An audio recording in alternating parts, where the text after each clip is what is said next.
Congress BJP ಮಧ್ಯೆ metro politics price politics ಹೆಚ್ಚಾಗಿದೆ. Metro ticket ದರ ಏರಿಕೆಯಲ್ಲಿ ರಣರಣ ರಾಜಕೀಯ ನಡೀತಾ ಇದೆ. ಇನ್ನು ಸಿದ್ದರಾಮಯ್ಯ ಸರ್ಕಾರದ ವಿರುದ್ಧ ಬಿಜೆಪಿ ಹೋರಾಟಕ್ಕೆ ಇಳಿದಿರುವಂತದ್ದು. ಖಾಲಿ ಟ್ರಂಕ್ ಹಿಡಿದು ರಾಜ್ಯ ಸರ್ಕಾರದ ವಿರುದ್ಧ ಆಕ್ರೋಶವನ್ನ ಹೊರಹಾಕ್ತಾ ಇದೆ ಬಿಜೆಪಿ. ಈಗ ಕಾಂಗ್ರೆಸ್ ಬಿಜೆಪಿ ಮಧ್ಯೆ ಮೆಟ್ರೋ ಪ್ರೈಸ್ ಪಾಲಿಟಿಕ್ಸ್ ಶುರುವಾಗಿದೆ. ಮೆಟ್ರೋ ಟಿಕೆಟ್ ದರ ಏರಿಕೆ ವಿಚಾರದಲ್ಲಿ ಸಿದ್ದರಾಮಯ್ಯ ಸರ್ಕಾರದ ವಿರುದ್ಧ ಬಿಜೆಪಿ ಹೋರಾಟವನ್ನ ಮಾಡ್ತಾ ಇದೆ.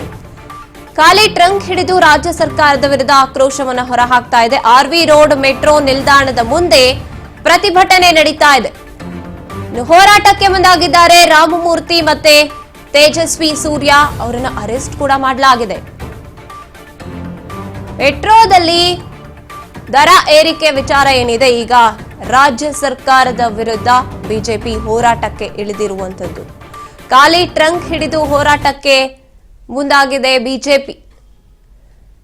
ಇನ್ನು ತೇಜಸ್ವಿ ಸೂರ್ಯ ಅವರು ಮೊನ್ನೆಯಷ್ಟೇ ಟ್ವೀಟ್ ಕೂಡ ಮಾಡಿದ್ರು, ಯಾವುದೇ ರೀತಿಯಾಗಿ ಸೋಮವಾರದಿಂದ ದರ ಏರಿಕೆ ಆಗೋದಿಲ್ಲ, ಕೇಂದ್ರದ ಜೊತೆ ನಾವು ಮಾತುಕತೆಯನ್ನ ಆಡಿದೀವಿ ಅನ್ನೋದಾಗಿ. ಆದ್ರೆ ಈಗ ರಾಜ್ಯ ಸರ್ಕಾರ ಎಲ್ಲೋ ಒಂದು ಕಡೆ ಈ ದರ ಏರಿಕೆ ವಿಚಾರವನ್ನ ಹೌದು ದರ ಏರಿಕೆ ಆಗ್ಲೇಬೇಕು ಅಂತ ಮುಂದಾಗಿರುವಂತದ್ದು. ಇದಕ್ಕೆ ಬಿಜೆಪಿ ವಿರೋಧ, ಅದರಲ್ಲೂ ತೇಜಸ್ವಿ ಸೂರ್ಯ ಅವರು ಜೊತೆಗೆ ರಾಮಮೂರ್ತಿ ಅವರು ವಿರೋಧವನ್ನ ವ್ಯಕ್ತಪಡಿಸಿ ಹೋರಾಟಕ್ಕೆ ಮುಂದಾಗಿರುವಂತದ್ದು.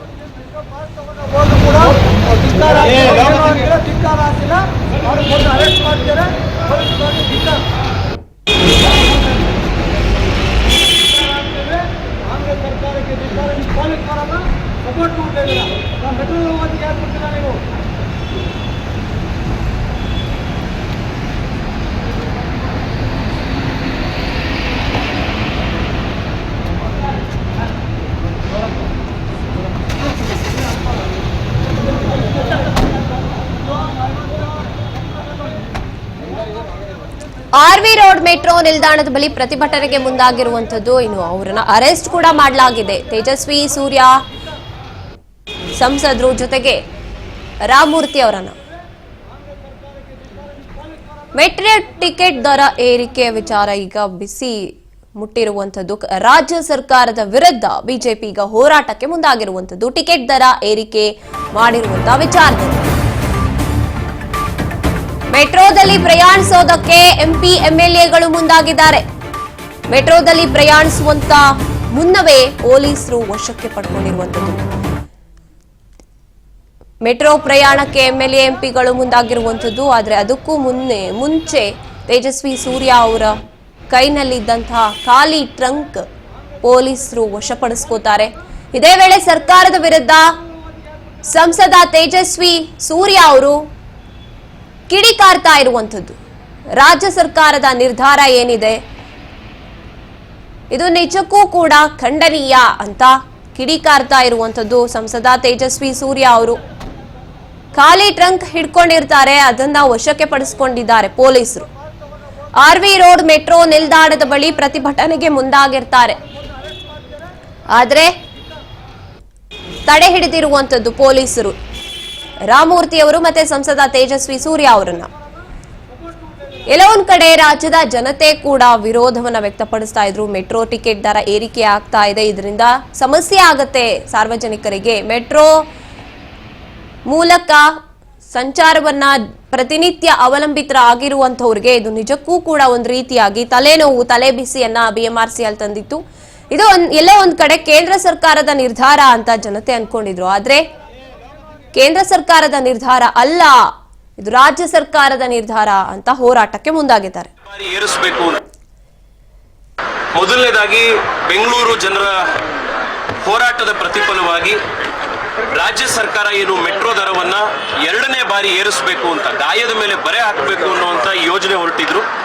ಅದನ್ನ ನಿನ್ನೆ ಕೇಂದ್ರ ಸರ್ಕಾರದ ಒತ್ತಾಯದ ಮೇಲೆ ಅದನ್ನ ನಿಲ್ಲಿಸಲಾಗಿದೆ. ನಾನು ನಿನ್ನೆ ಕೂಡ ಹೇಳಿದ್ದೀನಿ, ಇದು ಕೇಂದ್ರ ಸರ್ಕಾರ ತಾತ್ಕಾಲಿಕವಾಗಿ ಕೊಟ್ಟಿರುವಂತ ನೆರವಷ್ಟೇ.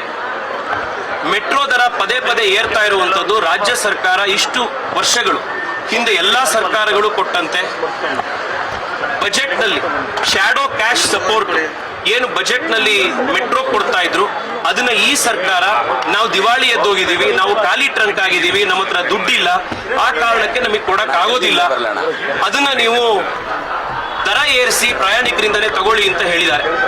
ಆ ಕಾರಣಕ್ಕೋಸ್ಕರ ದರ ಜಾಸ್ತಿ ಆಗಿದೆ. ಬೆಂಗಳೂರಿನಲ್ಲಿ ಮೆಟ್ರೋ ದರ ಕಡಿಮೆ ಆಗಬೇಕು ಅಂತಂದ್ರೆ ರಾಜ್ಯ ಸರ್ಕಾರ, ಹಿಂದೆ ಸರ್ಕಾರಗಳು ಯಾವ ರೀತಿ ಬಜೆಟ್ ನಲ್ಲಿ ಶಾಡೋ ಕ್ಯಾಶ್ ಸಪೋರ್ಟ್ ಮೆಟ್ರೋ ಕೊಡ್ತಾ ಇತ್ತು ಅದನ್ನ ಮತ್ತೆ ಮುಂದುವರಿಸಬೇಕು. ಮಾನ್ಯ ಮುಖ್ಯಮಂತ್ರಿಗಳು, ರಾಜ್ಯ ಸರ್ಕಾರ ಫೇರ್ ಫಿಕ್ಸೇಷನ್ ಕಮಿಟಿ ಎದುರುಗಡೆ ನಮ್ಮ ಹತ್ರ ಆರ್ಥಿಕ ಸ್ಥಿತಿ ಇವತ್ತು ಬಹಳ ಕಷ್ಟದಲ್ಲಿದ್ದೀವಿ, ನಮಗೆ ಇದನ್ನು ಕಂಟಿನ್ಯೂ ಮಾಡೋಕ್ಕಾಗಲ್ಲ ಅಂತ ಹೇಳಿದ್ದಾರೆ. ಇದು ಬಹಳ ಚಿಂತೆಗೀಡುವಂತ ಒಂದು ವಿಷಯ. ರಾಜ್ಯದ ಸ್ಥಿತಿ ಹೀಗಾಗಿದೆಯಾ ಅಂತ ಬರ್ತಾ ಇರೋ ಬಜೆಟ್ ಸೆಷನ್ ನಲ್ಲಿ ಮುಖ್ಯಮಂತ್ರಿಗಳು ಶ್ವೇತಪತ್ರ ಹೊರಡಿಸಬೇಕು.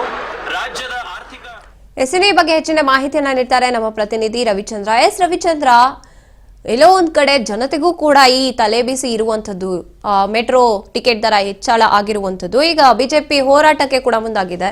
ಇದ್ರ ಬಗ್ಗೆ ಹೆಚ್ಚಿನದಾಗಿ ಹೇಳೋದಾದ್ರೆ ಎಸ್ ಗಾಯತ್ರಿ, ಅಂದ್ರೆ ಮೆಟ್ರೋ ಬೆಲೆ ಏರಿಕೆ ಜಾಸ್ತಿ ಆಗಿದೆ. ಇದ್ರ ಮಧ್ಯೆ ಆರ್ವಿ ಮೆಟ್ರೋ ನಿಲ್ದಾಣಕ್ಕೆ ಇವತ್ತು ಏನು ಆಗಮಿಸಿದರೆ ರಾಮಮೂರ್ತಿ ಮತ್ತು ಸಂಸದ ತೇಜಸ್ವಿ ಸೂರ್ಯ ಇಬ್ಬರು ಪ್ರತಿಭಟನೆ ಮಾಡ್ತಾ ಇದ್ದಂಗೆ ಪೊಲೀಸರು ಅವರನ್ನು ವಶಕ್ಕೆ ಪಡೆಯುತ್ತಾರೆ.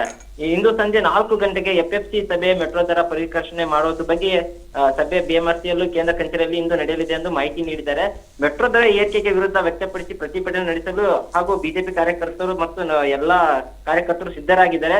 ಸಂಸದ ತೇಜಸ್ವಿ ಸೂರ್ಯ ಮತ್ತು CK ರಾಮಮೂರ್ತಿ ಅವರು ಪ್ರತಿಭಟನೆ ಮುಂದಾಗಿದ್ದು, ಈಗ ಸದ್ಯ ಅವರನ್ನು ಯಾವುದೇ ರೀತಿ ಪ್ರೊಟೆಸ್ಟ್ ಮಾಡದಂತೆ ಮೆಟ್ರೋ ನಿಲ್ದಾಣದಲ್ಲಿ ಅವರನ್ನು ಪೊಲೀಸರು ವಶಕ್ಕೆ ಪಡಿಸಿಕೊಂಡರೆ FFC ಸಭೆಯಲ್ಲಿ ಏನು ನಿರ್ಧಾರ ಆಗುತ್ತೆ ಎಂಬುದು ಕುತೂಹಲ ಮೂಡಿಸಿದೆ. ಮೆಟ್ರೋ ದರ ಏರಿಕೆ ತಡೆಯಲು ಸಾಧ್ಯವೇ ಅಥವಾ ಏರಿಕೆ ಆಗುತ್ತದೆ ಎಂಬುದು ಸ್ಪಷ್ಟವಾಗಿ ಇನ್ನೂ ಮಾಹಿತಿ ಲಭ್ಯ ಇಲ್ಲ.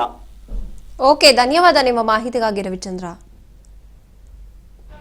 ಇನ್ನೂ ಕೂಡ ಮೆಟ್ರೋ ದರ ಏರಿಕೆ ಮಾಡೋದಕ್ಕೆ ಎಲ್ಲೋ ಒಂದ್ ಕಡೆ ರಾಜ್ಯ ಸರ್ಕಾರ ನಿರ್ಧಾರವನ್ನ ಮಾಡಿಕೊಂಡಿದೆ. ರಾಜ್ಯ ಸರ್ಕಾರಕ್ಕೆ ಏನು ತೊಂದರೆ ಇಲ್ಲ ಅನ್ನೋ ರೀತಿಯಾಗಿ ಇದೆ.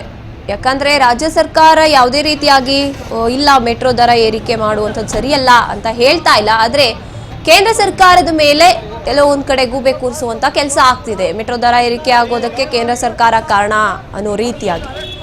ಆದ್ರೆ ಬಿಜೆಪಿಯವರು ಇದಕ್ಕೆ ವಿರೋಧವನ್ನ ವ್ಯಕ್ತಪಡಿಸ್ತಾ ಇರುವಂತದ್ದು.